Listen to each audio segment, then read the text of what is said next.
নমস্কাৰ ষ্টুডিঅ মজিয়াত মই পিংকিয়ে লৈ আহিছো এক ব্ৰেকিং নিউজ। ঝাৰুবৰীত তীব্ৰ উত্তেজনা, কাঠৰ কুন্দা ভৰ্তি বাহনৰ খুন্দাত আহত এজন।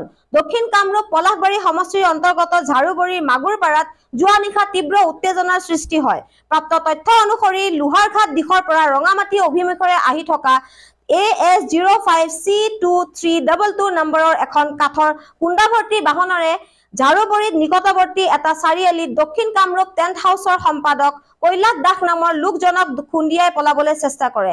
চাওঁ আহক অৰুণোদয় অসমৰ মিৰ্জাৰ পৰা আমাৰ সংবাদদাতা আবিদুৰ ৰহমানৰ এই বিশেষ প্ৰতিবেদন।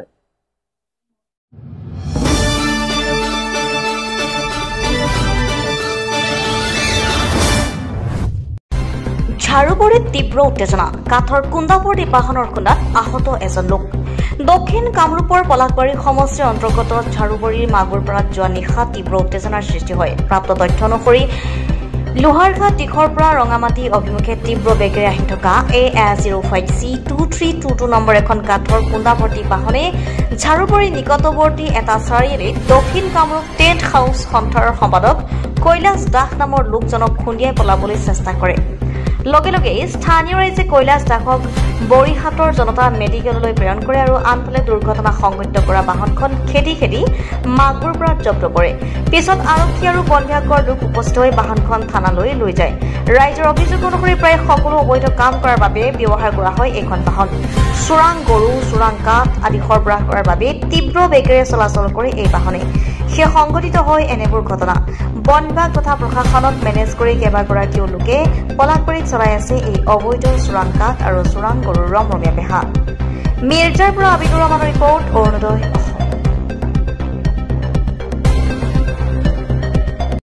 আপুনি স্বাস্থ্য সেৱাৰ সৈতে জড়িত হ'ব বিচাৰে নেকি?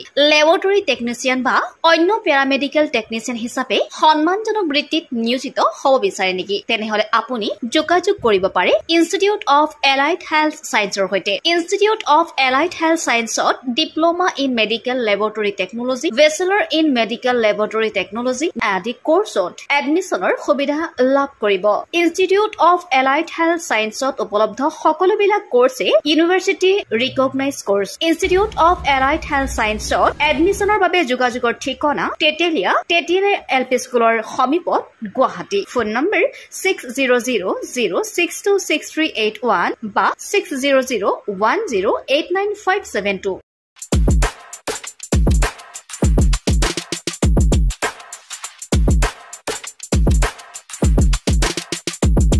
দেখি থাকো যে আমাৰ এই অঞ্চলেদি ঝাৰুবৰীত আচলতে এটা ঝাৰুবৰী বাটৰহাট যিটো ৰাস্তা আছে, ইয়াৰ চাবৱে বহুত কেইটা আছে। এই চাবৱে আৰু ঝাৰুবৰীৰ যিটো মেইন ৰাস্তা ঝাৰুবৰী বাটৰহাট যিটো PWD ৰোড, এইফালেদি আমি প্ৰায়ে দেখি থাকোঁ যে ফৰেষ্ট লাইনত যিবিলাক কথা চলি আছে, যেনেকুৱা ধৰক গছৰ সৰবৰাহ, গছ কাটি এইফালেদি সৰবৰাহ হৈ আছে, গৰুৰ সৰবৰাহ হৈ আছে। এই কথাটোৰ আজি অভিযোগ আজিৰ নহয়, অতীজৰ পৰা হৈ আছে, কিন্তু প্ৰশাসনে ইয়াৰ ওপৰত কোনো ধৰণৰ ব্যৱস্থা লোৱা নাই। বিভিন্নজনে বিভিন্ন ক্ষেত্ৰত ইয়াৰ অভিযোগ লিখিতভাৱেও দি আছে, বিভিন্ন মানুহে ছ'চিয়েল মিডিয়াতো ইয়াৰ অভিযোগ কৰি আছে, কিন্তু প্ৰশাসনে ব্যৱস্থা লোৱা নাই। আৰু আজি এটা খুব দুখ লগা এটা ঘটনা হৈছে। দক্ষিণ কামৰূপ যি টেণ্ট হাউচ সন্থা আছে, তাৰ সম্পাদকজন তেওঁৰ যি প্ৰতিষ্ঠান টেণ্ট হাউচৰ পৰা তেওঁ ঘৰলৈ উভতি থকা সময়ত এখন কাঠৰ কুণ্ড ভৰ্তি এখন গাড়ীয়ে তেওঁক খুন্দিয়াই গুৰুতৰভাৱে আহত কৰে। আৰু সেই খবৰটো পোৱাৰ লগে লগে আমাৰ এই অঞ্চলত যি সামাজিক অনুষ্ঠানৰ লগত জড়িত যি যুৱকসকল আছে, সেই যুৱকসকলে সেই গাড়ীখনক পিছে পিছে খেদি আহে, আৰু খেদি অহাৰ ফলত তেওঁলোকে মাগুৰপাৰা যি এই তেল ডিপুটো আছে, এই তেল ডিপুটোত সেই গাড়ীখন থৈ গাড়ীখনত যিসকল ব্যক্তি আছিল তেওঁলোকে পলায়ন কৰে। আৰু এই ঘটনাটো অতি দুৰ্ভাগ্যজনক ঘটনা, কাৰণ এনেকুৱা ঘটনা আজি মানুহক খুন্দি আছে, মানুহক নুখুন্দিয়া সময়তো বিভিন্ন সময়ত গৈ আছে।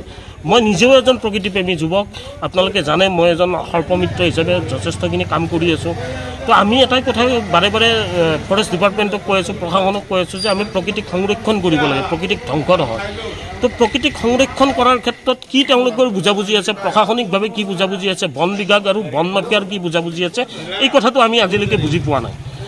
তেওঁলোকৰ কিন্তু এনেকুৱা ধৰণৰ ঘটনা ঘটি আছে। আমাৰ হাতত লিখিত প্ৰমাণ যিসকলে গৰু সৰবৰাহ কৰে তেওঁলোকে লিখিতভাৱে আমাৰ হাতত স্পষ্টীকৰণ দিয়া যে মই এইফালেদি গৰু সৰবৰাহ কৰোঁ 3খন গাড়ী দি বুলি লিখিত তেওঁ চহী কৰা কাগজ আমাৰ হাতত আছে তাৰপিছতো প্ৰশাসনে ব্যৱস্থা গ্ৰহণ কৰা নাই আজি বছৰ বছৰ ধৰি গছ কাটি এইফালেদি অহা যোৱা কৰিছে তাৰপিছত বন বিভাগে ব্যৱস্থা গ্ৰহণ কৰা নাই এইবিলাক কথা যদি চলি থাকে তেতিয়াহ'লে আমি আৰু সাধাৰণ মানুহ আমি কি ক'ম যি ঘটনা ঘটি গৈছে যি ঘটনা ঘটি আছে এই ঘটনা ঘটি থাকিব ঘটিয়ে থাকিব আমাৰ আমি আচলতে ঠিক এনেকুৱা এটা পৰিৱেশত পৰিছোঁ যে আমি আচলতে কথা কোৱাৰ কোনো ধৰণৰ মূল্য নাই আমি যি কাম কৰি আছোঁ আমি যাক লৈ আচলতে আমি যাৰ সংৰক্ষণৰ কথা কৈ আছোঁ বা যিবোৰ কথা প্ৰশাসনে বাৰে বাৰে কৈ আছে তো এইবিলাক কথাৰ কোনো মূল্য নাই বুলি আমি ভাবোঁ আজিৰ যিটো ইনচিডেণ্ট আপোনালোকে সন্মুখত পাইছে আপোনালোকৰ হাতত ভিডিঅ' ফুটেজ আছে তো পৰৱৰ্তী সময়ত আমাৰ এটা কথাৰ ওপৰত দৃষ্টি থাকিব যে এনেকুৱা ঘটনা ঘটাৰ পিছত আপোনালোকৰ হাতত তথ্য প্ৰমাণ থকাৰ পিছত বিভাগীয়ভাৱে কি ব্যৱস্থা গ্ৰহণ কৰে ই কিন্তু আমাৰ কাৰণে লক্ষণীয় মানে আপুনি ক'ব বিচাৰিছে যে কোৰ্ট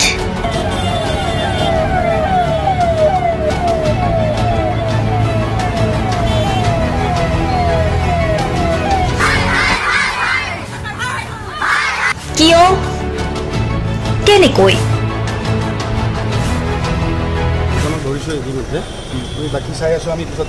দুৰ্নীতি ৱাইফজনীয়ে কৈছে বোলে এওঁ মোৰ হাজবেণ্ড আপুনি কোন হে ক'বলৈ এওঁ অবৈধ বুলি অনিয়ম ভ্ৰষ্টাচাৰ একো নায়কতাবাদ এতিয়াৰ পৰা আৰু নহ'ব আমি দিম সত্য বাতৰি